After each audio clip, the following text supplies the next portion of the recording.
Chilli powder అన్ని రకాల వంటలకు పచ్చళ్లకు సరైన chilli powder. No colour, no chemicals.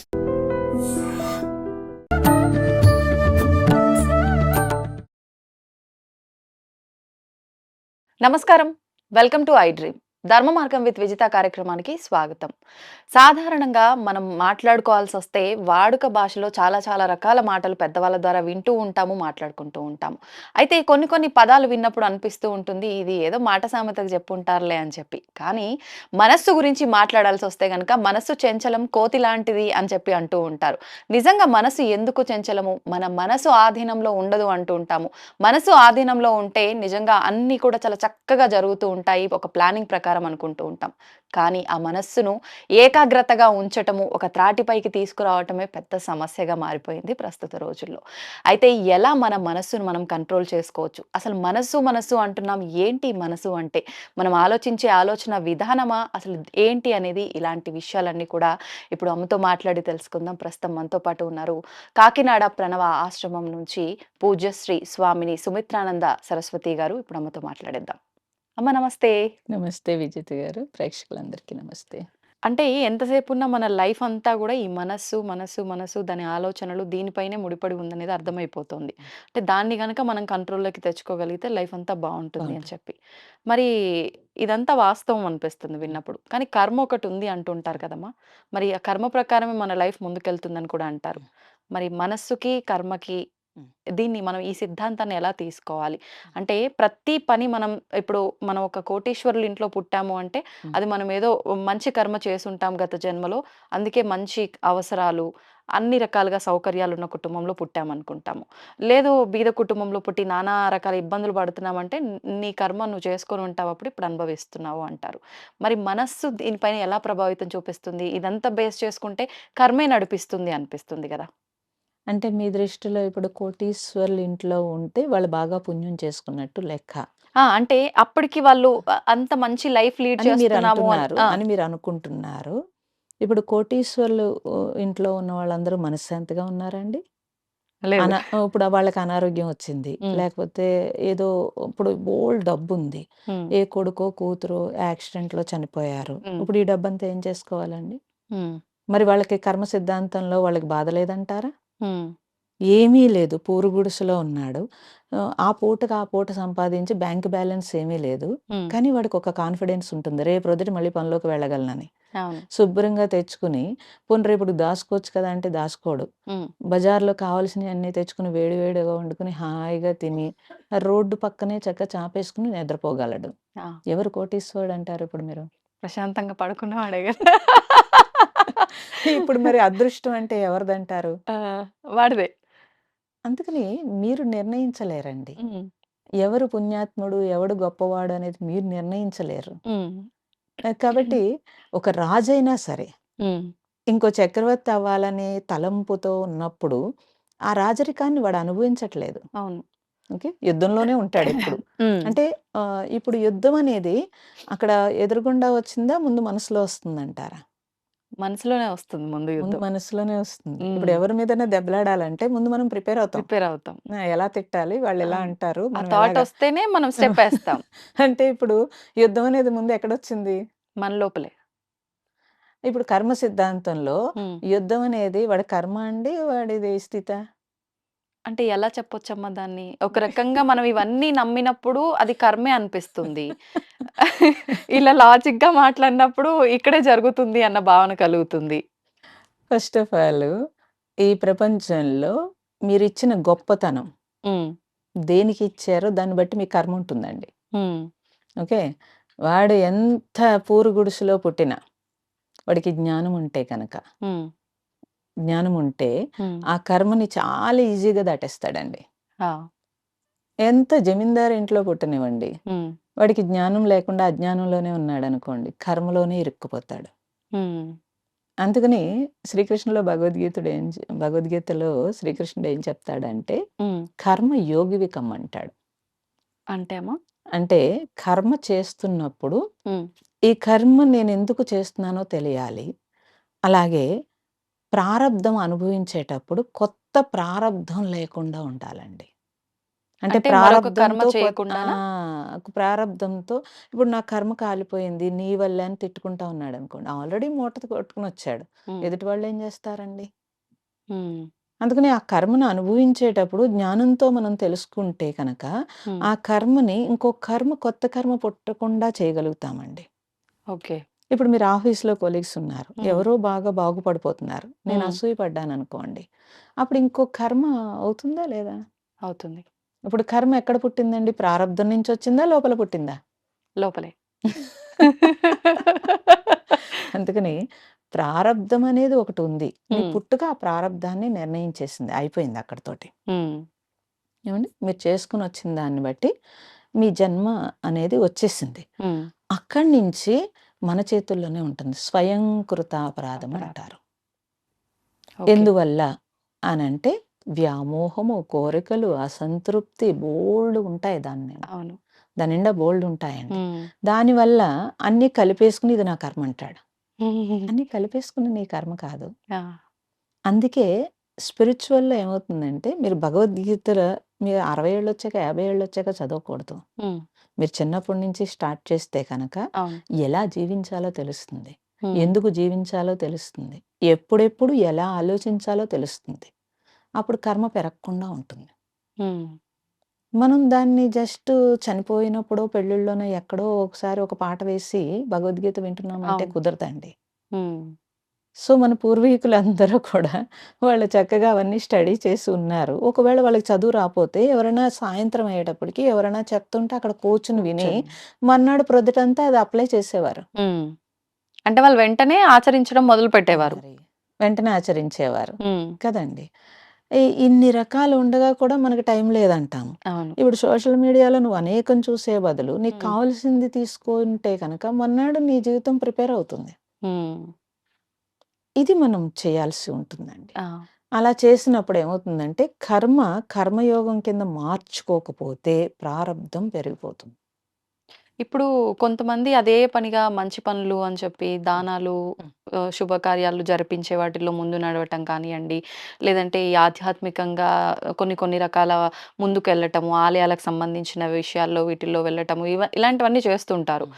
అంటే మంచి పనులు చెయ్యాలి అని చెప్పి. హ్మ్. మరి ఇప్పుడు మంచి చేసినా కర్మ మనం యాడ్ చేసుకుంటున్నాము, చెడు చేసినా యాడ్ చేసుకుంటున్నాము. చెడు చేసుకుంటూ పోతే అది మనకు నెగెటివ్‌గా వస్తుంది. మంచి చేసుకుంటూ పోతే అది మనకు పాజిటివ్‌గా వస్తుంది. ఇప్పుడు ఈ 2 గూడా ఏది చేయకుండా బ్యాలెన్స్‌డ్‌గా అంటే అసలు ఏం చేయాల్సుంటుందమ్మా? బ్యాలెన్స్‌డ్‌గా అంటే ఇప్పుడు కర్మ మీరేమంటున్నారు? ఇప్పుడు మంచి చేస్తున్నప్పుడు ఏదైనా హ్మ్. దానము ఇవన్నీ చేస్తున్నప్పుడు ఏమవుతుందంటే పుణ్యం అండి. అవును. మీరు ఏది ఇచ్చారో అది తీసుకుంటారు. రిటర్న్ తీసేసుకుంటారు. హ్మ్. దానివల్ల కాదు హ్మ్. ఎప్పుడు కూడాను. దానం అనేది మీకు పుణ్యం. హ్మ్. ఇప్పుడు మీరు అనుభవిస్తున్న సౌకర్యాలన్నీ మీ పుణ్యం. హ్మ్. ఏవండీ? అవును. కర్మయోగం అంటే అది కాదు. కర్మని తగ్గించుకోవడం. హ్మ్. ఓకే. ఈ దానాలు ఇవన్నీ మంచి చేయటాలు ఇవన్నీ కూడా చాలా వరకు కూడా అన్నీ మీకు పుణ్యం కింద యాడ్ అవుతుంది. హ్మ్. కర్మను తగ్గించుకోవడం అంటే ఇక్కడ ఈ భూమి మీద రుణాన్ని తీసేయటం. హుహు. అంటే మీరు రుణపడితేనే మళ్ళీ పుడతారు. ఓకే. అందుకని కర్మయోగం అంటే ఏంటనంటే త్యాగం. త్యాగం అంటే నేను ఈ పంచభూతాల నుంచి అన్నీ తీసుకున్నాను. తిరిగి నేనేం చేస్తాను? హ్మ్. మీరన్న ఈ కర్మలు అవన్నీ ఇంట్లో ఫ్యామిలీకి చేయటము ఇవన్నీ కూడా రుణానుబంధాలే కానీ, హ్మ్. మీరు దాన్ని మళ్ళీ నాది, నేను అని చేస్తారు కాబట్టి, మళ్ళీ కర్మ నుంచి కర్మ, కర్మ నుంచి కర్మ పుడుతుంది. ఓకే. ఎప్పుడైతే మీరు అంటే దానాలు కానీ ఇవన్నీ కూడా మీకు హ్మ్. పుణ్యంలోకే వచ్చేస్తాయి. ఎప్పుడైతే మీరు ఈ పంచభూతాల నుంచి నేను రుణపడి ఉన్నాను, అన్ని జన్మల్లోనూ వీటిని వాడుకుంటున్నాను, కానీ తిరిగి ఏమీ ఇవ్వట్లేదు. హ్మ్. కాబట్టి తిరిగి ఇవ్వడానికి నేను, నాది అనేది లేకుండా నేను ఈ పంచభూతాలకి ఏదైనా కృషి చేస్తే అది కర్మయోగం అవుతుంది. ఓకే. ఓకే. అంటే మనం చేస్తున్నప్పుడు ఎటువంటి భావనతో చేస్తున్నాం అనేది ముఖ్యమంటారా? ముఖ్యంగా ఉంటుంది. తర్వాత హ్మ్. రూ. 10 మీకుందనుకోండి. అందులో ఒక రూపాయి దానం ఒక రూపాయి ఎవరికైనా ఇచ్చారనుకోండి. హ్మ్. దాన్ని దానం అన్నారు. ఈ రూ. 10 మీకు అవసరం. హ్మ్. ఇది లేకపోతే చాలా కష్టం మీకు. హ్మ్. అయినా ఎదురుగుండా ఎవరైనా ఇబ్బందుల్లో ఉంటే ఆ 10 ఇచ్చేశారు. దాన్ని కర్మయోగం అన్నారు. అంటే అది త్యాగం అవుతుంది. హ్మ్. ఓకే. కర్మకి, కర్మయోగానికి తేడా తెలియాలండి. హ్మ్. తేడా తెలీదు తెలీదు. పీపుల్‌కి. అవును. అవును. ఇప్పుడు అర్జెంట్‌గా దానం చేసేసి నేను చాలా పుణ్యం చేసేసాను అని చేసేసాను. చాలా గర్వంగా ఫీల్ అయిపోతారు. అవును. లేకపోతే ఏదో కట్టించేసి నేను కట్టించాను అవును. అని అంటారు. దాని నుంచి చేసేటప్పుడు చేసేటప్పుడు అనేక మందిని అహంకారంతో తిట్టడమో, లేతే అనేక మందిని ఇబ్బంది పెట్టడమో, మళ్ళీ ఇంకో కర్మ యాడ్ అవుతుంది. ఈ పుణ్యంలాగే ఉంటుంది. హ్మ్. అంటే మీరు బ్యాంక్‌లో ఒక బ్యాలెన్స్ పెట్టుకున్నారు. ఓ అవును. 10,00,000 దాచుకున్నారు. అవును. సో, మళ్ళీ మీరు ఒక 2,00,000 అప్పు చేశారనుకుందాం. హ్మ్. బ్యాంక్ వాడు ఈ 10,00,000 నుంచి ఆ 2,00,000 తీసుకో అంటే తీసుకోడు. హ్మ్. మీరే డ్రా చేసి మళ్ళీ 2,00,000 అప్పు మీరు తీర్చేయాల్సుంటుంది. ఆహా! నాది 10,00,000 ఉంది కదా! ఇక్కడ నువ్వు వడ్డీ వేయక అనడానికి లేదు. హ్మ్. దీన్నే మీరు చేయాలి. దాన్నే చేసుకోవాలి. హ్మ్. ఇది కూడా సేమ్ అంతేనండి. ఓకే. కాబట్టి కర్మకి, కర్మయోగానికి కూడా తేడా తెలియాలి. హ్మ్. ఇప్పుడు మళ్ళీ మనం మనస్సు దగ్గరకొస్తే అమ్మా, ఆహ్, ఇప్పుడు సాధారణంగా వింటున్నాం కొన్ని ఇప్పుడు ఆధ్యాత్మిక గురువుల మాటలు విన్న తర్వాత, మనం మనిషిగా అసలెందుకు జన్మ తీసుకున్నాము? అసలు ఏంటి చేయాల్సింది? మోక్షం పొందాలి అంటే ఏం చేయాలి? ఈ మోక్షము, ముక్తి అనే మాటలు ఎక్కువగా వింటున్నాం. మరి మనం మనస్సును శాంతి పరుచుకుంటే గనక అన్ని రకాలుగా మనకు మంచి జరుగుతుంది అన్నప్పుడు, మనం నిజంగా మోక్షాన్ని, ముక్తిని పొందే అవకాశం ఉంటుందా? ఈ నియంత్రణ వల్ల? మోక్షం అంటే పీపుల్ దృష్టిలో ఏంటంటే అండి, చనిపోయిన తర్వాత భగవంతుడి దగ్గరికి డైరెక్ట్‌గా వెళ్ళిపోవడమే మోక్షం అనుకుంటారు. హ్మ్. కానీ భగవాన్ రమణ మహర్షి, శంకరుడు అందరూ ఏం చెప్పారంటే, మోక్షం అంటే ఇప్పుడు, ఇక్కడ అన్నారు. ఇక్కడే. ఇక్కడే. ఏ రకంగా అమ్మా? ఇప్పుడు ఇక్కడ మీరు లోపల ఎటువంటి ఆలోచన లేకుండా అన్నింటి నుంచి విడుదల హ్మ్. మీరు అవ్వగలిగితే కనుక హ్మ్. దాన్నే మోక్షం అన్నారు. కానీ అది సాధ్యపడుతుందా? అవుతుంది. ఎందుకవ్వదు? ఆ! ఎలా? మరి అదే అడిగారు అందరూను. ఆ! ఎలా సాధ్యమవుతుంది అనంటే, ఇప్పుడు ఇక్కడ మీరు ఇప్పుడు ఈ క్షణం బంధము లేకుండా ఉండండి. హ్మ్. అదే మోక్షం అన్నారు. కానీ దానికి ప్రయత్నం చేయాలి కదండీ! హ్మ్. అవును. అట్‌లీస్ట్ మీరు ఏదైనా సొసైటీలో ఒక అచీవ్ అవ్వాలంటే మీరు కొన్నాళ్ళు ఒక 10 సంవత్సరాలో, 5 సంవత్సరాలో అయ్యి ఒక హైయెస్ట్ పోస్ట్‌కి వెళ్ళగలుగుతున్నారు. అంటే ఈ 10 సంవత్సరాలు మీరు ఒకే దాని మీద కాన్సంట్రేషన్ పెడుతున్నారు. ఆ! అలాగే మీరు మోక్షం కావాలి అనుకుంటే నేనేం చేయాలి? హ్మ్. అన్న దాని మీద మీరు కాన్సంట్రేషన్ పెట్టాల్సి ఉంటుంది. హ్మ్. మోక్షం అంటే ఇక్కడే విడుదలండి. అంటే బంధ విమోచనం అనంటే కనుక నా భావజాలము అన్నింటి నుంచి విడుదల. హ్మ్. అవన్నీ లేవకుండా నేను ఉండాలంటే నేనేం చేయాలి? అంటే చాలామంది ఏమనుకుంటారు, అన్నీ వదిలేసి సన్యాసిలా జీవించాలా అవును. అనుకుంటారు. సన్యాసులు అన్నీ వదిలేయలేదు కదండీ! హ్మ్. వాళ్ళు కూడా అన్ని పనులు చేస్తున్నారు. కానీ ఎలా చేస్తున్నారు? అంటకుండా చేయగలగాలి. ఇందాక మీరన్నట్టుగా ఒక అంటే భావనతో నేను నాది అనే అనే స్వార్థం లేకుండా. భావన లేకుండా ఇట్స్ మై డ్యూటీ. హ్మ్. ఇది నా కర్తవ్యము. హ్మ్. అంటే కర్తవ్యం అంటే ఇల్లు పిల్లలు కర్తవ్యం కదా అనంటే, నేను నాదితో బంధంతో కర్తవ్యం అంటున్నాం మనం. హ్మ్. దానికి ఎంతైనా చేస్తున్నాం. చేస్తున్నాం. కానీ నా నుంచి ఈ భావజాలం ఎమోషనల్స్ లేకపోతే ఎఫెక్షన్స్ లేకపోతే బాధలు, లేకపోతే కోపాలు, అసూయలు ఇవన్నీ విడుదలైపోతే అక్కడే మోక్షం అండి. హ్మ్. కానీ ఇది డెప్త్ అస్సలు సాధ్యపడదేమో అని అనే అనిపిస్తుంది. అనిపిస్తుంది. చాలా ఈజీ. హ్మ్. అసలు మీరు దృష్టి పెడితే. హ్మ్. మీరు పెట్టక కదా! మీరు పెట్టక ఇప్పుడు నిజంగా మీరన్నట్టు ఒకవేళ అలా పెట్టగలిగితే ఉండే అంటే ఆ బంధాలు, బంధుత్వాలతో మనం సవ్యంగా ఉండగలమంటారా? తప్పకుండా ఉండగలుగుతారు. ఎలా అమ్మా? ఇప్పుడు రామకృష్ణుడు ఒక కథ చెప్తారండి. ఒకతను హ్మ్. వస్తాడు ఒక గురువుగారి దగ్గరికి. నేను సన్యాసం తీసుకుంటాను. హ్మ్. నాకు తొందరగా అన్నీ కావాలనిపిస్తున్నాయి అనొస్తాడు. హ్మ్. వస్తే ఆయన చూసి ఆ గురువుగారు అంటారు, "నువ్వు 10 రోజుల్లో చనిపోతావు. హ్మ్. ఇంక నీకెందుకు సన్యాసం" అని అడుగుతారు. హ్మ్. అంటే అతనంటాడు, "అయ్యో! 10 రోజుల్లో చనిపోతానా?" హ్మ్. అంటే "అవును 10 రోజుల్లో చనిపోతావు. వెళ్ళి హ్మ్. నువ్వేమి సెటిల్ చేయాలనుకుంటున్నావు అన్నీ చూసేసుకొని రా. అప్పుడు నీకు సన్యాసం ఇస్తాను" అని అంటాడు. హ్మ్.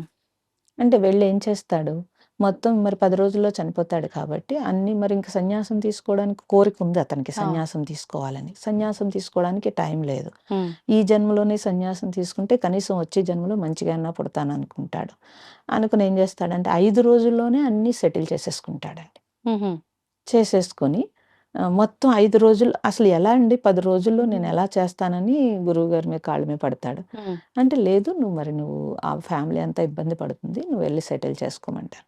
వెళ్ళి ఇంక రాత్రుళ్ళు, పగలు నిద్రపోకుండా మొత్తం చూసేసుకొని ఎవరెవరికి ఏం చేయాలో అన్ని ఏర్పాట్లు చేసేస్తాడండి. ఆ! మొత్తం అన్నీ చేసేసి అతనికి 5 రోజులో, 6 రోజులో పడుతుంది. తిరిగొచ్చేస్తాడు. హ్మ్. వచ్చేస్తే గురువుగారి దగ్గరికొస్తే ముందు ఈ జపం చెయ్యి అంటాడాయన. హ్మ్. ఇదేంటి ఇంక 4 రోజులే టైం ఉంటే ఈయన మళ్ళీ జపం చెప్తాడేంటి నాకు సన్యాసం ఇవ్వకుండాను అనంటే, "నువ్వు శుద్ధ అవ్వకుండా ఆ! ఇంక సన్యాసం కుదరదు కాబట్టి నువ్వు జపం చెయ్యి" అంటాడాయన. ఓహ్! జపం చేస్తూ ఉంటే ఇంకో 3 రోజులు గడిచిపోతుంది. ఆ! ఇంకొక్క రోజు ఉంటుంది. ఒక్కరోజు. ఈ ఒక్క రోజులో స్వామి కనీసం నేను చచ్చిపోయేలాగా మళ్ళీ రేపు చచ్చిపోతాను కదా నేను. అవును. 24 అవర్స్‌లో నాకు మీరు సన్యాసం ఇచ్చేస్తే నేను ప్రశాంతంగా చచ్చిపోతాను అని అంటాడు. ఆయన అంటాడు, "నువ్వు గురు పూజ చేయాలి నాయనా. ఈ ఒక్క రోజులో నువ్వు గురు పూజ పెట్టు అప్పుడు సన్యాసం ఇస్తానంటాడు." హ్మ్. ఈ ఒక్క రోజులో నేను గురు పూజ చేసేసి ఎప్పుడుకి సన్యాసం తీసుకుంటా. చేసుకోవాలి అని చెప్పి మళ్ళీ దానికి కూడా ఏర్పాటు చేసేసుకుంటాడు. ఆ! అన్ని ఏర్పాట్లు చేసేసి రెడీగా ఉంటాడండి. హ్మ్. సరే నాయన ఇప్పుడు రాత్రి అయిపోయింది కదా! మరి తెల్లవారు లేసాక హ్మ్. అప్పుడు నువ్వు బ్రతికుంటే సన్యాసం ఇద్దాము అనుకుని. హ్మ్. అతను రాత్రి పడుకునేటప్పుడు బాధపడతాడు. అరే! అసలు నేను తెల్లారి లెగుస్తానా? అయిపోయింది లేదు. కదా మరి టైము. ఈయన చూస్తే అనవసరంగా ఈయన్ని పట్టుకున్నాను. ఆ! ఈయన చెప్పిన మాటలు పట్టుకొని అన్నీ సెటిల్ చేసేసి వచ్చి జపం చేయించారు. తర్వాత గురు పూజ చేయించారు. అన్నీ చేయించారు. ఇంక ఈ తెల్లారితే ఎలాగా? అవును. అనుకుంటాడండి. అనుకుని సరే ఇంక తెల్లారితే తీసుకుందాం. ఇంక చేసేదేమీ లేదు కాబట్టి పడుకుంటాడు. తెల్లారిపోయింది. చాలా ప్రశాంతంగా లెగుస్తాడు. చూసుకుంటాడు. అరే! నేను హ్మ్. చచ్చిపోలేదేంటని గురువుగారి దగ్గరికొస్తాడు. హ్మ్. గురువుగారు నేను రాత్రి ఎళ్ళిపోతాననుకున్నాను వెళ్ళలేదంటే, ఇప్పుడు నీకు సన్యాస ముహూర్తం ఉంది. హ్మ్. కాబట్టి నువ్వు ఇంకా వెళ్ళలేదంటే, మరి నేను ఇంకెందుకండి చనిపోతాను గదా! మరి హ్మ్. ఇంకేం చేయమంటారు అని అడిగితే, అప్పుడు చెప్తాడాయన. "నువ్వు హ్మ్. చనిపోవు నాయనా. ఇప్పుడు సన్యాసం తీసుకున్నాను నా దగ్గరకొచ్చిన వెంటనే. హ్మ్. తీసుకున్నా. మళ్ళీ మా ఇంట్లో ఏం జరుగుతుంది? అవి ఇలా అయింది, అలా ఆ! అయింది అంటావు కాబట్టి, నేనే అలా చెప్పాను. హ్మ్. కాబట్టి 5 రోజుల్లో సెటిల్ చేసేసావు. మామూలుగా చేయమంటే చేస్తాడండి? సంవత్సరాలైనా గూడా సెటిల్ అవ్వదంటాడు. సెటిల్ అవును. అవును. వాళ్ళెలాగా అని అడుగుతారు. నువ్వు చనిపోతావు అన్నప్పుడు మరి హ్మ్. అన్నీ ప్రిపేర్ అయిపోయారా లేదండి? అంతే. అంటే ఒక ప్లానింగ్ ప్రకారంగా అంతా చేసుకున్నారు. మనకు మరంతే సమయం కదా! కొంతే ఉందని తెలిసింది గాబట్టి. అది. హ్మ్. కదండీ! అందుకని రామకృష్ణుడు ఏం చెప్తాడంటే, హ్మ్. ప్రతిరోజు నీ మరణం కిందే లెక్క. హ్మ్. ఇంక రాత్రి పడుకునేటప్పుడు నువ్వన్నీ సర్దుకుని రాత్రి పడుకుంటున్నావు కదా నిద్రకి. అవును. కాబట్టి ఈ రోజే నా జీవితం అని నువ్వు అనుకున్నప్పుడు, రేపు నీకు కొత్తగా ఉంటుంది. ఫ్రెష్‌గా ఉంటుంది. అప్పుడు ఓకే. నీ మనస్సు ఈ పనులు, ఆ పనులు, ఈ పనులు చేయదు. హ్మ్. కదండీ! అప్పుడేం చేస్తుంది మనస్సు? ఈరోజు ఏం చేయాలి అని ఆలోచిస్తుంది. హ్మ్. అప్పుడు మీరు దానికి ఏదైనా ఇవ్వచ్చు గాక. హ్మ్. అప్పుడు మీ చేతుల్లో ఉంటుంది మనస్సు. లేదు అనుకోండి, మీరు ఆ బంధము హ్మ్. నేను 10 ఏళ్ల తర్వాత ఇది చేయాలి, చెయ్యాలి. 5 ఏళ్ల తర్వాత ఇది చేయాలి. అనవసరంగా 5 ఏళ్ల క్రితం ఇలా చేశాను కాబట్టి, లేతే ఇలా అవుదును. హ్మ్. ఇవన్నీ వస్తున్నాయా? రావట్లేదండి. వస్తున్నాయి. కాబట్టి వర్తమాన జీవితం అన్నారు. హ్మ్. ఈ క్షణమే మీది. ఇప్పుడు ప్రస్తుతం ఈ మాత్రమే. ప్రెజెన్స్. హ్మ్. ఈ ప్రెజెన్స్‌లో ఉండడం అనేది మనం అలవాటు చేసుకుంటే గనక, హ్మ్. అసలు మీ థాట్స్ సగం పోతాయండి. హ్మ్. మీ మనస్సు మీ కంట్రోల్‌లో ఉంటుంది. నేను ఉండలేకపోతున్నానంటే దానికే ప్రాక్టీస్ చేయమంటున్నాం మేము. ఆ! నువ్వు ధ్యానమే ప్రాక్టీస్ చేస్తావా? ఏం చేస్తావు? ముందు టైం ఒక అరగంట కట్ చెయ్యి. తర్వాత నీకు టైం ఉంటే ఇంకొక అరగంట కట్ చెయ్యి. ఇంకా టైం ఉంటే ఒక అరగంట కట్ చెయ్యి. లేదంటే ఫస్ట్ అన్నెసెసరీ థింగ్స్ అన్నీ తీసేయాలండి. తీసే ఏది పని చేస్తున్నా మీరు, హ్మ్. ఇది నేనెందుకు చేస్తున్నాను? ఇది నాకు అవసరమా? హ్మ్. అని మీరు ఒక్క క్షణం ఆగితే గనక ఆ! బోలెడు అనవసరమైన పనులు కనిపిస్తాయండి. నిజంగానే. చాలా ఈజీ టెక్నిక్ ఇది. అవును. మీకు బోలెడు టెక్నిక్‌లు చెప్తున్నాను. అదే కదమ్మా కావాల్సింది ప్రస్తుతం అందుకని మరి. అందుకని ఈజీగా ఆ! అలా మీరు చాలా సింపుల్‌గా చేసుకోవచ్చండి. మీరు లైఫ్ చెప్పినంత సింపుల్ అయితే ఏం కాదు ఇదంతా. మీకు చెప్పడానికి సింపుల్‌గా ఉంది. మాకు వినడానికి సింపుల్‌గా ఉంది. మేము ఆచరించినప్పుడే మేము ఇన్ని తెలుస్తుంది. పనులు ఎలా చేస్తున్నాం చాలా మంది అడుగుతారు నన్ను. అవును. ఇప్పటికి బోలెడు మంది అడుగుతారు. హ్మ్. హ్మ్. నేను ఓంకార మహిమ అంటాను. అవును. ఎప్పుడైతే ఓంకారం చేస్తూ ఉన్నానో హ్మ్. థాట్స్ సగం ఆగిపోయినాయి. ఆ! ఓకే. తర్వాత ఎన్ని పనులు, రోజుకి ఎన్ని క్లాసెసు హ్మ్. ఆశ్రమం కన్‌స్ట్రక్షన్ గానీ, లేకపోతే బయటకి వెళ్ళటం కానీ, హ్మ్. తిరగడం కానీ, మీరు నమ్ముతారా నేను 15 రోజుల్లో జర్మనీ వెళ్ళి సాధన చేసుకొని ధ్యానం చేసుకున్నాను. మళ్ళీ ఫ్రాన్సు, ఇటలీ, జర్మనీ, ఇండియా 4 రోజుల్లో రౌండ్ చుట్టొచ్చేయగలిగాను. అవును. అవును. తెలుసు నాకు. ఎలా ఎలా చేసేసామో మరి. ఎలా మీరు చేసేసామో. ఇంత పాజిటివ్‌గా కూర్చొని, ఇంత అలసట లేకుండా ప్రశాంతంగా మాతో మాట్లాడుతున్నారు. కానీ అదే మేమైతే ఒక గంట జర్నీ చేసొస్తేనే మొహాలన్నీ ఎలాడేస్తాం. కదా మరి. ఇప్పుడు హ్మ్. నిన్న ప్రొద్దుట జైపూర్ ఎళ్లి రాత్రికి దిగిపోయి, మళ్ళీ అవును. ప్రొద్దుటే ఇక్కడికొచ్చి కూర్చొని, మళ్ళీ ఇప్పుడు మీ తర్వాత ఇంకో స్టూడియోలో అవును. కూర్చొని, మళ్ళీ సాయంత్రం ఎవరికో అపాయింట్‌మెంట్ ఇచ్చి, హ్మ్. ఇంత ఫ్రెష్‌గా, ఇంత హ్యాపీగా అవును. ఉండగలుగుతున్నాము అనంటే, హ్మ్. నేనేమంటానంటే మీ లైఫ్ మీ చేతుల్లో ఉందండి. హ్మ్. మీరు పాజిటివ్ పక్కన పెట్టండి ముందు. అసలు వర్తమానంలో జీవించండి అంటాను. హ్మ్. ఈ క్షణం, ఈ క్షణమే ఉంది. అది జరగట్లే. ఎప్పుడు అది జరగకపోతే బాధపడితే అది వేరే విషయం. జరగదేమో అని భయం. ఎక్కడి హ్మ్. నుంచొచ్చింది? అవును. మీ యాంగ్జైటీ నుంచొచ్చింది. వచ్చింది. అంటే మనస్సుకి మీరేం చేస్తున్నారు? విపరీతంగా ఇది అని ఇచ్చేస్తున్నప్పుడు, హ్మ్. మీరు స్క్రీన్ చూసేటప్పుడు మీ మానసిక పరిస్థితి తెలిసిపోతుందండి. అవును. పూర్వం 3 గంటలు సినిమా చూడగలిగేవాడు హ్మ్. కదా! ఇప్పుడసలు చూడలేరు. మీరే అలవాటు చేసేసారు షార్ట్‌లు అలాగా పాపం. అవును. అవును. అలా అలవాటయిపోయి ఏమవుతుందంటే మనస్సుని దీని మీద ఫోకస్ పెట్టేస్తుంటే అదేమన్నా యంత్రం ఏంటండి? అంతటి సూక్ష్మత. హ్మ్. భగవంతుడు మనకిచ్చిన వరం. మనస్సు చాలా దాన్నేమంటారు? అది లేకపోతే మీరు లేరు. హ్మ్. అలాంటి మనస్సుని మీ ఇష్టం వచ్చినట్టు తిప్పుతున్నారు. హ్మ్. ఎవరిచ్చారు మీకు రైట్ అసల? అని హ్మ్. నేనడిగితే ఏం చెప్తారు? ఆన్సరే లేదసలు. ఆన్సరే లేదు. మరి ఆ తర్వాత ఏమంటున్నారు? నాకు మనశ్శాంతి లేదంటున్నారు. అవును. మీరే కదా పాడు చేశారు దాన్ని. హ్మ్. సో, అన్ని ఇంద్రియాలు నడిపే రాజండి అది. ఈ ఇంద్రియాలన్నీ మీకు బావుండాలి. మీరు ఆరోగ్యంగా ఉండాలి అనంటే, మానసిక ప్రశాంతతే శారీరక ఆరోగ్యం. ఇప్పుడు డాక్టర్లు అంత అవేర్‌నెస్‌తో చెప్తున్నారు. మీకు ఒబేసిటీ ఉన్న స్ట్రెస్ రిలేషన్ జబ్బే అది. అవును. కదండీ! అవును. ప్రతి దానికి ప్రతిదానికి స్ట్రెస్సే రీజన్. స్ట్రెస్ అని తెలిసి కూడా, అవును. తెలిసి కూడా మనం శ్రద్ధ పెట్టకపోతే మూల్యం ఎవరు చెల్లిస్తారు? ఎవరికి వాళ్ళే ఎవరికి వాళ్ళు. చెల్లించుకోవాల్సి ఉంటుంది. అంతే. కదండీ! అవును. కాబట్టి అది గమనిస్తే తెలిసిపోతుంది. హ్మ్. అమ్మ ఇప్పుడు మనస్సు, బుద్ధి, ఆత్మ హ్మ్. ఈ మూడిటి గురించి చెప్పాలంటే ఏం చెప్పొచ్చు? ఈ మూడిటికి సంబంధం ఉందా? అసలు ఆత్మకి, మనస్సుకి ఉన్న డిఫరెన్స్ ఏంటి? ఈ 2 ఒక్కటేనా? అంటే ఏం చెప్పొచ్చు? 2 ఒకటెలా అవుతాయండి? హ్మ్. ఆత్మ యొక్క శక్తి ఆత్మ శరీరాన్ని తీసుకుంది హ్మ్. కదండీ! శరీరం తీసుకున్నప్పుడు పిల్లవాడికి 10 సంవత్సరాలు లేకపోతే మీరు ఇప్పుడు అడ్వాన్స్ కాబట్టి కొంచెం తొందరగా మనస్సు 7 సంవత్సరాలకో, 6 సంవత్సరాలకో ఏర్పడుతోంది. హ్మ్. అంతకుముందు లేదు అంటే కదండీ! మెచ్యూరిటీ అనుకోవచ్చా అమ్మ? మెచ్యూరిటీ కాదు. హ్మ్. వాడి ఆలోచనలు ఇది ఇది ఆలోచించాలి. దీన్ని ఇది అనేది అన్నీ గుర్తుపెట్టుకుని అన్నీ చేసేదంతా కూడా హ్మ్. బాల్యంలో లేదు. 1 లేదు. ఇయర్‌లోనూ అలాగ లేదు. అంటే తల్లిని ఊమ్‌లో ఉంటాడు కాబట్టి గుర్తుపడతాడు. తండ్రిని వైబ్రేషన్స్ ద్వారా గుర్తుపడతాడు. ఇలా ఆ! అన్నీ అలా గుర్తుపడతారు వాళ్ళు. అవును. అంతేగాని మనసుతో గుర్తుపట్టరండి. ఆ! అలా మనసుతో గుర్తుపట్టరు. కాబట్టి స్వచ్ఛంగా ఉన్నారు. అంటే హ్మ్. ఆత్మస్థితిలో ఉన్నారు. అందుకని ఆ పిల్లల్ని చూస్తే మనకు కూడా హాయి అనిపిస్తుంది. హ్మ్. కదండీ! ఎంతమందైనా వాళ్ళ చుట్టూ కూర్చోగలుగుతారు. అవును. ఎంతసేపైనా కూర్చోగలుగుతారు. అవును. కాబట్టి మనస్సు అనేది స్టార్టింగ్ మీరు రాలేదు కదండీ! ఆత్మే ఉంది. హ్మ్. ఆత్మ శరీరాన్ని దాల్చింది. ఆత్మ యొక్క శక్తి ద్వారానే మీ బుద్ధి, మీ మనస్సు, మీ ఇంద్రియాలు అన్నీ పనిచేస్తున్నాయి. హ్మ్. ఓకే. ఆత్మ యొక్క శక్తిని తీసుకుని మనస్సు పనిచేస్తోంది. హ్మ్. బుద్ధి కంట్రోల్ చేస్తుంది. బుద్ధిలో ఏంటంటే మీ వివేకము, మీ వివేచన ఇవన్నీ ఉంటవి. సో, అది ఆపగలుగుతుంది. హ్మ్. మనస్సు ఇలా చేసేద్దామంటే బుద్ధి వెంటనే వద్దు అని చెప్పిందనుకోండి. హ్మ్. మీరు మాట వినేస్తే పర్వాలేదు. మళ్ళీ దానికి 100 పెట్టారనుకోండి. హ్మ్. అప్పుడు వెంటనే బుద్ధి కూడా పక్కకి వెళ్ళిపోవలసి ఉంటుంది. కాబట్టి మనస్సుని కంట్రోల్ చేసేది బుద్ధి. హ్మ్. మనస్సుకి శక్తినిచ్చేది ఆత్మ. ఓకే. అంటే తనివ్వదు. మనస్సే తీసుకుంటుంది. తీసుకుంటుంది. ఎనర్జీ మరి అక్కడి నుంచే కదండీ! ఆత్మ నుంచే ఎనర్జీ వస్తుంది. అన్నింటికి హ్మ్. ఆత్మ నుంచే ఎనర్జీ వస్తుంది. ఆ! మహాత్ములందరూ కూడా ఈ మనస్సు లేని స్థితిలో హ్మ్. ఆత్మగా జీవించినప్పుడే హ్మ్. వాళ్ళకి ఆ జ్ఞానం ఉంటుంది. హ్మ్. కాబట్టి అందుకే ఆత్మ సాక్షాత్కారం కాదు. అవును. ఆత్మగా జీవించటమే ఉందిక్కడ. హ్మ్.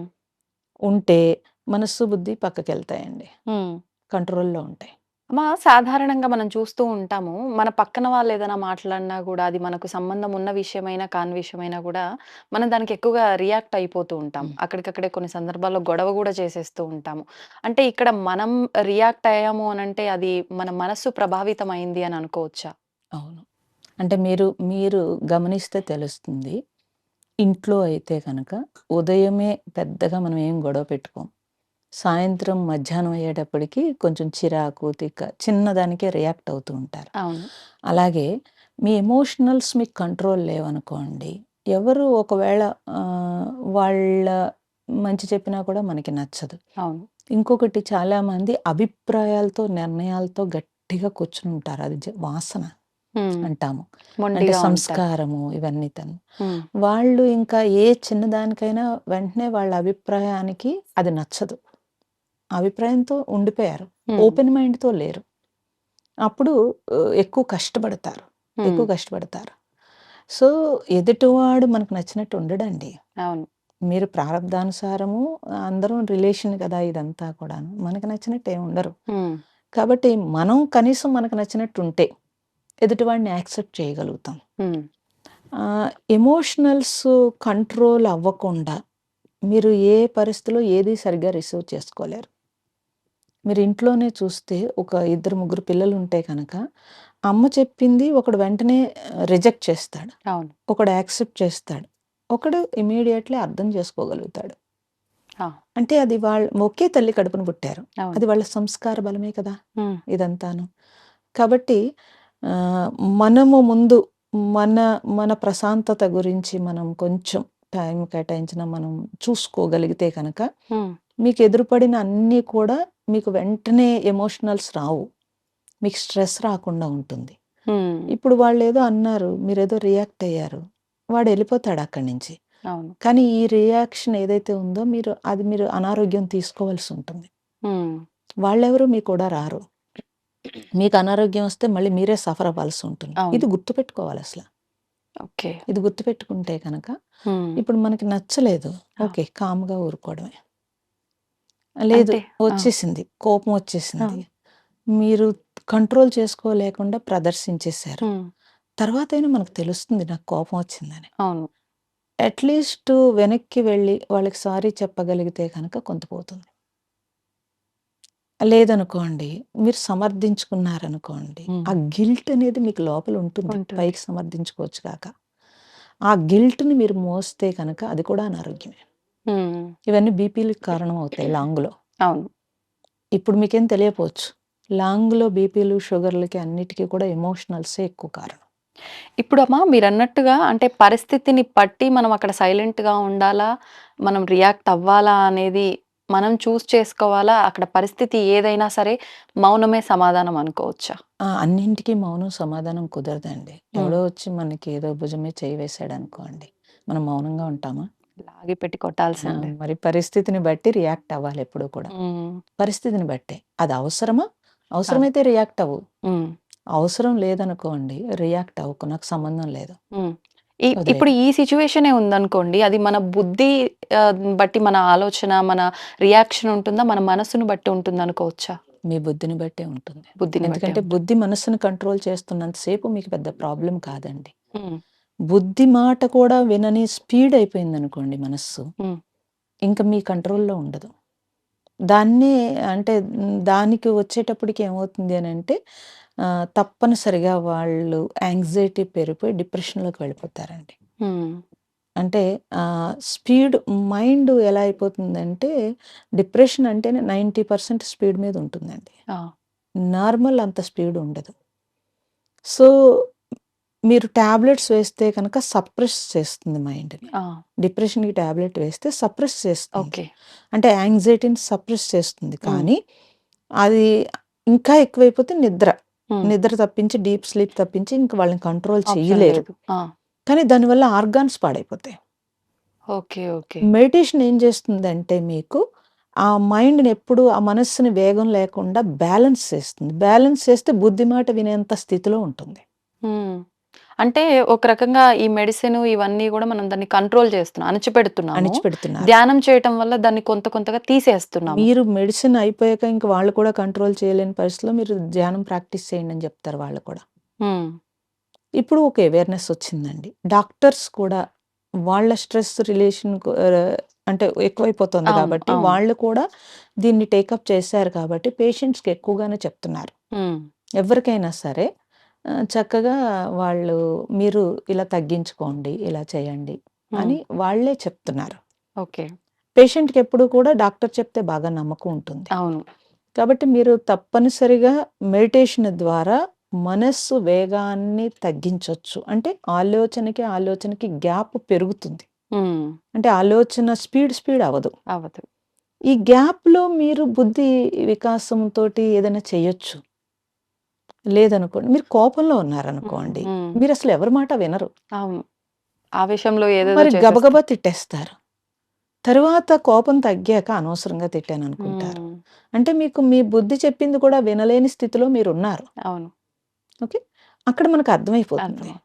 మెడిటేషన్ ద్వారా ఏమవుతుందనంటే మైండ్ ఎప్పుడు అలా బ్యాలెన్స్‌డ్‌గా ఉంటుంది. అందుకని దాన్ని మీరు జీవితంలో ప్రాక్టీస్ చేసుకున్నప్పుడు మీకేమవుతుందంటే వర్క్ కూడా చాలామంది చాలా స్పీడ్‌గా చేసేస్తున్నామని అసలు ఆ వర్కే అవ్వదండి. కంగారు పడిపోతూ ఉంటారు. అవును. అవును. కొంతమంది మీరు చాలా ఇప్పుడు ఇంకా అరగంటే టైం ఉంది, ఇంత వర్క్ ఉంది అన్నాం అనుకోండి, పర్వాలేదు అని టేకప్ చేసి చేసేయగలుగుతారు. చేసేస్తారు. అంటే ఏంటి వాళ్ళ మైండ్ వాళ్ళ బ్యాలెన్స్‌లో ఉంది. ఇది చూస్తే తెలుస్తుంది మనకి అవునవును. కదా! అవును. సో, మీరు ఎప్పుడైతే బ్యాలెన్స్ చేసుకుంటారో మీ వర్క్ ఈజీ అవుతుంది. తర్వాత మీ సరౌండింగ్స్‌లో మీరు ఎవరిని ఇబ్బంది పెట్టకుండా ఉంటారు. మీరు కూల్‌గా ఉంటారు. మీరు ఆరోగ్యంగా ఉంటారు. మీ చుట్టూ ఉన్న వాళ్ళు కూడా ఆరోగ్యంగా ఉంటారు. అంతే. నిజంగా అంటే చిన్న చిన్న ఏదైతే లాజిక్స్ ఉన్నాయో అవి ఆ మెలికలు పట్టుకుంటే అంతే. గనక దీనికి పెద్ద సాధన బ్యాలెన్స్ చేయక్కర్లేదండి. దీనికి పెద్ద సాధన చేయాలా ఏంటి? అంటే చేయాల్సిన అవసరం ఉందనిపించిన వాళ్ళు చెయ్యొచ్చు. అది వేరే విషయం. లేదు నేను చెయ్యలేను, నాకు అదంతా అసలు ముందు వర్కౌట్ మీరు అవ్వదు. స్టార్ట్ చేస్తే మీరు మీరు మీకు ఆ హాయి తెలిస్తే అవును. దీంట్లో నేను డీప్‌గా వెళ్ళాలి అని తెలుస్తుంది కదా! అంతే. అంతే. అప్పుడు వెళ్తాడు కదా అలాగా. అవును. అవును. అసలు స్టార్ట్ చేయాలి కదండీ! స్టార్ట్ చేయాలి. దాంట్లో ఆ ఫీల్‌ని వాళ్ళు అనుభవించాలి. అంటే ఇది చేయడం వల్ల నాకు ఏంటి ఉపయోగం అనే ఒక చిన్న ఫీల్‌ని గనక అనుభవించగలిగితే. ఇంకొక ఉదాహరణ చెప్తాను. వివేకానందుడు అందరికీ తెలుసు. అవునమ్మా. వివేకానందుడు ఎన్‌సైక్లోపీడియా ఇంతలా ఉంటుంది కదా! ఆ బుక్కుని ఇలా తీసి అలా స్కాన్ చేసినట్టు ఒక్కసారి ఇలా పేజీలు తిరిగేసి ఇచ్చేసి ఎక్కడ అడిగితే అక్కడ చెప్పగలిగాడంట. ఎలా చెప్పగలిగాడని చెప్పి వరల్డ్ వైజ్ రీసెర్చ్ చేశారు. ఇప్పటి వరకు ఎవరు చెప్పలేదండి అలాగా. ఎవరు చెప్పకపోతే రీసెర్చ్ చేస్తే వాళ్ళు రీసెర్చ్ చేస్తే తెలిసిన విషయాలేంటంటే చాలా చిన్న వయసులో వాళ్ళ మదర్ ఏదో పని చెప్తే మర్చిపోతే ఆవిడ తిడుతుంది. స్కూల్‌కి వెళ్ళి ఏడుస్తూ డల్‌గా కూర్చుంటాడు. ఆ టీచర్ అడుగుతారు. ఎందుకు డల్‌గా ఉన్నాను? మా మదర్ తిట్టింది. నేను అన్నీ మర్చిపోతున్నాను అని. ఆయన చెప్తాడు, "నువ్వు ఏదో ఒక వస్తువుని అలా పెట్టుకొని దాన్నే నువ్వు కాన్సంట్రేషన్‌గా చూస్తూ కూర్చో." అంటే అంత చిన్న పిల్లవాడికి మెడిటేషన్ అయన్నీ చెప్పలేరండి. అవును. సో, దాన్నే కాన్సంట్రేట్ చెయ్యి. ఎంతసేపు చూడగలుగుతున్నావో చూడన్నారు. ఆయన ఏం చేశాడంటే వైట్ వాల్ తీసుకొని దాని మీద ఒక బొట్టు అంటించి దాన్నే చూస్తూ ఉన్నాడంటండి. ఎంతసేపు చూడగలుగుతున్నాడో చూసి ఆ ఇయర్ ఆ స్కూల్‌లో అతను టాప్ అవుతాడు. అది చూసి అతను సో, నాకు ఏకాగ్రత టీచర్ చెప్తాడు ఇంకా బాగా ప్రాక్టీస్ చేయమని. గ్లాస్‌లో హాఫ్ వాటర్ పోసుకొని హాఫ్‌ని చూడటం ప్రాక్టీస్ చేస్తాడు. తర్వాత నీరు లేని ప్లేస్‌ని చూడటం మొదలుపెడతాడు. పెద్దయిన తర్వాత మెడిటేషన్‌కి అన్వేషణ చేస్తాడు. రామకృష్ణుడి దగ్గర మెడిటేషన్ కోసం వెళ్తాడు. అందువల్ల అతని బ్రెయిను ఎంత ఉందంటే ఇలా అంటే ఇప్పుడు వరకు ఎవ్వరూ చేయలేని పని చేశారండి. సో, ఇలాంటివన్నీ మన భారతదేశంలో పూర్వీకులు, ఋషులు, మునులు ఎంతోమంది వాళ్ళు రీసెర్చ్ చేసి తపస్సు చేశారు. అంటే రీసెర్చ్ అనేది లేటెస్ట్ పదం అది. అవును. కానీ వాళ్ళ తపస్సు చేసి ప్రతి దాన్ని మనకి అదే సంపదండి. మన భారతదేశంలో లాంగ్ లైఫ్, ప్రశాంతమైన జీవితము, ఎవరి ఒకళ్ళకొకళ్ళు కొట్టుకోకపోవడము, కుటుంబ వ్యవస్థ ఇదంతా కూడా వాళ్ళిచ్చిన సంపద ప్రకారం వచ్చాము అలాగా. అవును. ఇప్పుడు ఎవరినో చూసి మనం అంటించుకుని మనం ఇబ్బంది పడుతూ మళ్ళీ బ్యాక్‌కొచ్చి భారతదేశం యొక్క స్పిరిచ్యువల్ ఏంటని మళ్ళీ చూడాల్సొస్తోంది. అవును. నీకున్న సంపద అది.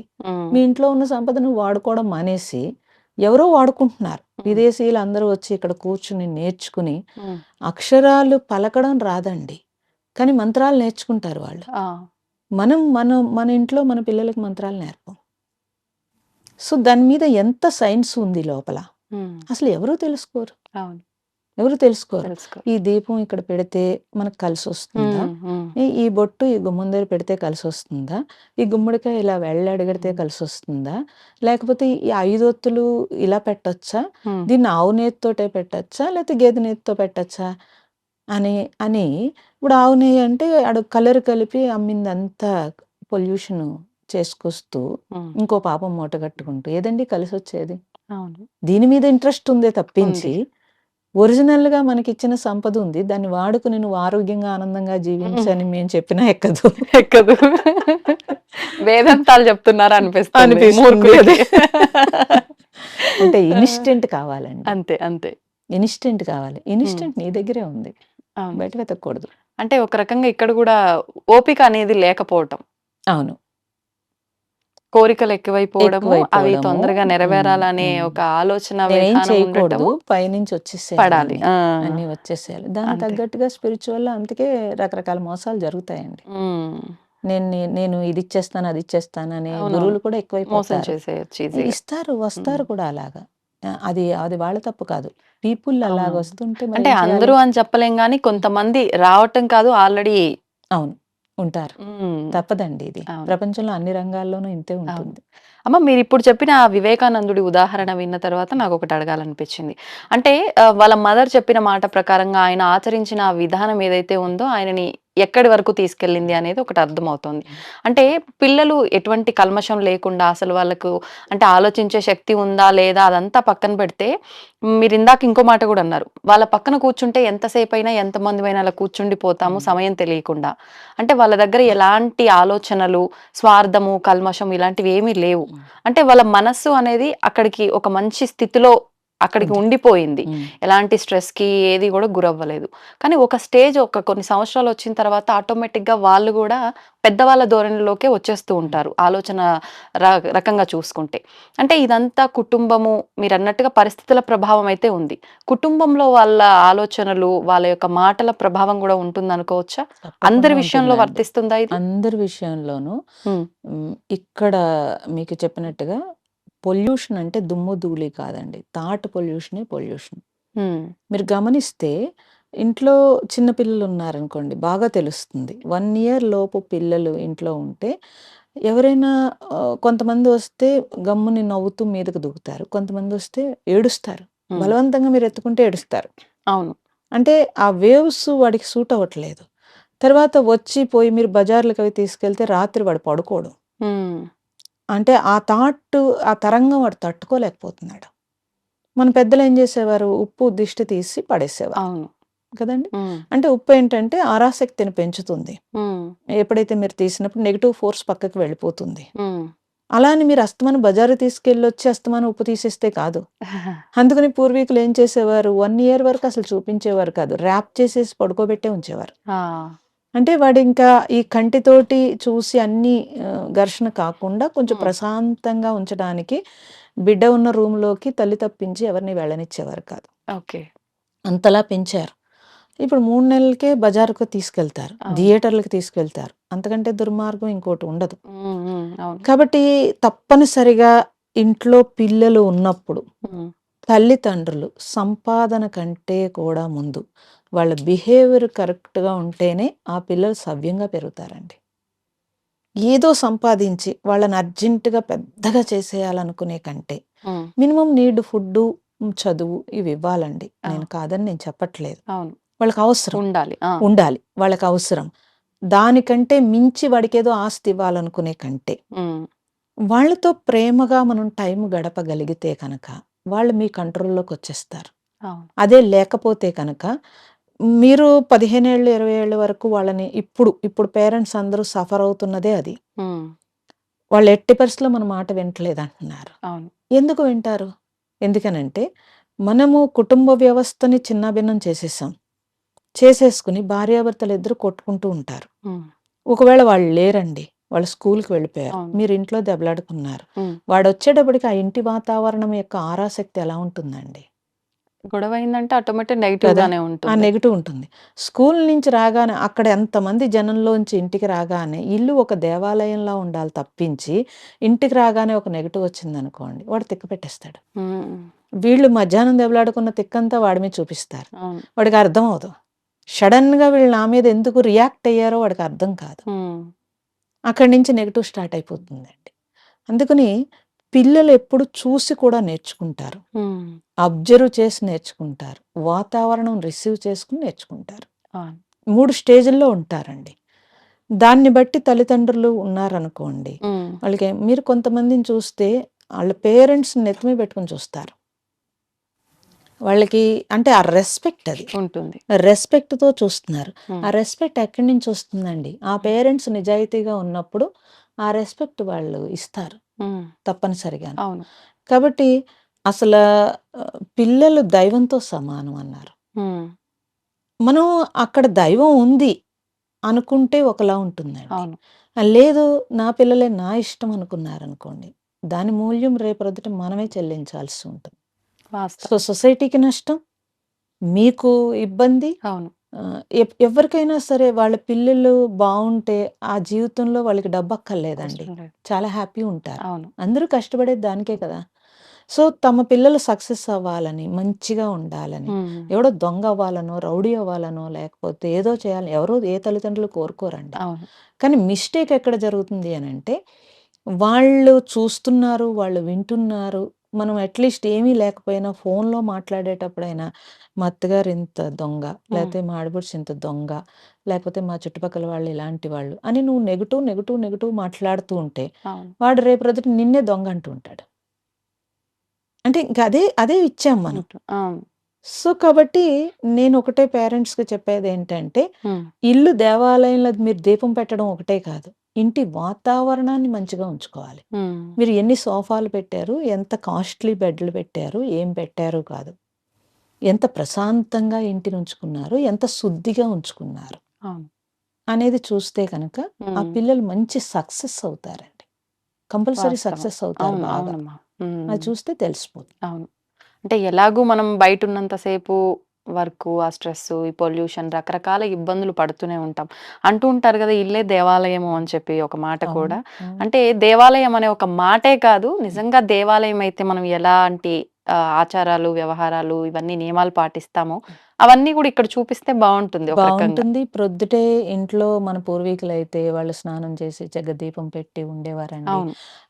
మనకి దేవుడు ఎప్పుడూ ఈశాన్య మూలలో ఉంటాడు. ఈశాన్య మూలలో ఉన్నప్పుడు అందరూ కంపల్సరీ దాని చుట్టూ పనులు ఉంటాయి. హ్మ్. హ్మ్. తూర్పు వైపు ఈశాన్యంలో తూర్పు నుంచి రావడము, పనులన్నీ మనం వెస్ట్ నుంచి వచ్చేటప్పుడు కూడా తూర్పుకి చూడటం అన్నీ ఉంటాయి. అవును. ఆ విధంగానే మనకి వాస్తు ఉంటుంది. అవును. సో, ఎప్పుడైతే దీపారాధన అలా చూస్తూ ఉంటాడో, మనస్సు వెంటనే దానికి ఆ దీపానికి అటాచ్ అయ్యి, ఆ స్పీడ్ ఆగుతుందండి. హ్మ్. ఇదంతా కూడా మన పూర్వీకులు అంత డిజైన్ చేశారు. అవును. వాళ్ళు మామూలు సైంటిస్టులు కాదండి. హ్మ్. అసలింకా మన జీవితానికి ఒక ఆనందాన్ని ఇచ్చేటట్టుగా వాళ్ళు డిజైన్ చేశారు. అగరబత్తి వెలిగించే ఆ స్మెల్లు, గంధము స్మెల్ వస్తే మనస్సు వెంటనే నెమ్మదించేస్తుంది. అవును. మనం పూజ చేసిన ఎవరైతే పూజ చేశారో వాళ్ళు ప్రశాంతంగా ఉంటారు. హ్మ్. ఆ వేవ్స్ పిల్లలు తీసుకుంటారు. అవును. ఇంక ఇన్ని ఏర్పాట్లు ఉన్నప్పుడు అవన్నీ మానేసి, హ్మ్. మరి మాకు పొద్దున్నే కుదరదండి వాళ్ళ క్యారేజీలు పెట్టాలి అనంటే, రాత్రి నువ్వు ఎర్లీగా పడుకో. హ్మ్. రాత్రి స్క్రీన్ చూసి 11కి పడుకుంటే ప్రొద్దుట ఎక్కడ అవును. లేవగలుగుతారండి? అవును. అసలు రేపొద్దుట నాకు డ్యూటీ ఉందంటే, ఈరోజు నేను ఎలాగ చేసి నేను ప్రశాంతంగా ఉండాలి హ్మ్. అనుకుని తల్లి మొదటి గురువండి. హ్మ్. ఇల్లు దేవాలయం. అవును. ఇది మొదట గుర్తుపెట్టేసుకుంటే హ్మ్. పిల్లలు చక్కగా సక్సెస్ అవుతారు.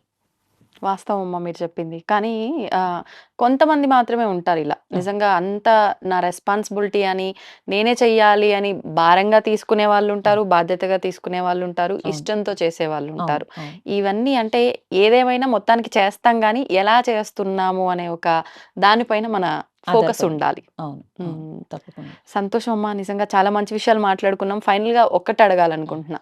మన మనసనేది మనకు శత్రువా? మిత్రువా? మీ మీరు దాన్ని రిసీవ్ చేసుకోపోతే మీకు శత్రువండి.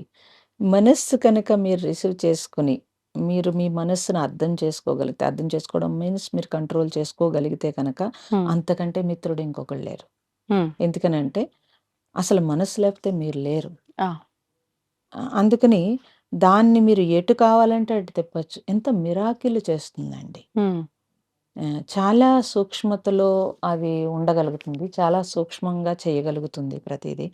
కాబట్టి మనస్సు అనేది ఒక భగవంతుడిచ్చిన సూక్ష్మమైన పరికరం అని అనకూడదు. ఒక సూక్ష్మతలో ఉండే స్థితి అది. కాబట్టి దాన్ని ఆ స్థితిని మీరు వాడుకోవడం తెలిస్తే కనుక మీరు ఏమనుకుంటున్నారో అది చేయగలుగుతారు. అప్పుడు అది మిత్రుడే అవుతుంది. అవును. ఓకే. లేదంటే శత్రువు అయిపోతుంది.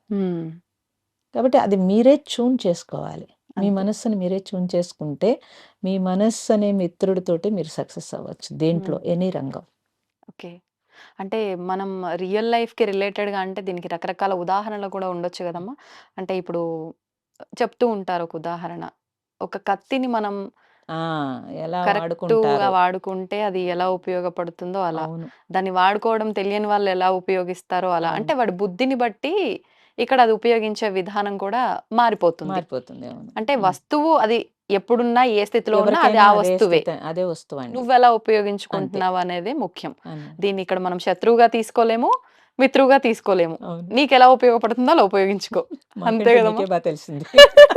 మీరు చెప్పిన గంట విన్న తర్వాత ఇంక తెలియకపోతే అవును. వేస్ట్ గదమ్మా! అందుకని ప్రెజెన్స్ బాడీ ఉంటే సరిపోదు. అవును. ఇది గూడా ఉండాలి గాబట్టి. సంతోషం అమ్మ. నిజంగా చాలా సంతోషంగా ఉంది. చాలా మంచి మంచి విషయాలు తెలుసుకున్నాను. మళ్ళీ మరిన్ని మంచి విషయాలు మరొక వీడియో ద్వారా తెలుసుకోవాలని ఆశిస్తున్నాను. ధన్యవాదాలమ్మా. చాలా సంతోషం. నమస్తే. ప్రేక్షకులందరికీ నమస్తే. దీన్ని తవ్వండి. తవ్వుతూనే శివలింగం. పరమాత్మకు చేవా సరే దాన్ని అట్లా కప్పేసేయండి, చూపించదండి. Krishna is there. మూర్తి పూజ కాదు, సాక్షాత్ బ్రజేంద్ర నందన భగవాన్ ఉన్నారు మూర్తిలో. ఏమీ ఆశించకుండా ఆరాధించే వాళ్ళు కూడా ఉన్నారా ప్రభుజీ? నిజమైన భక్తి అంటే మనకు తెలియదు కాబట్టి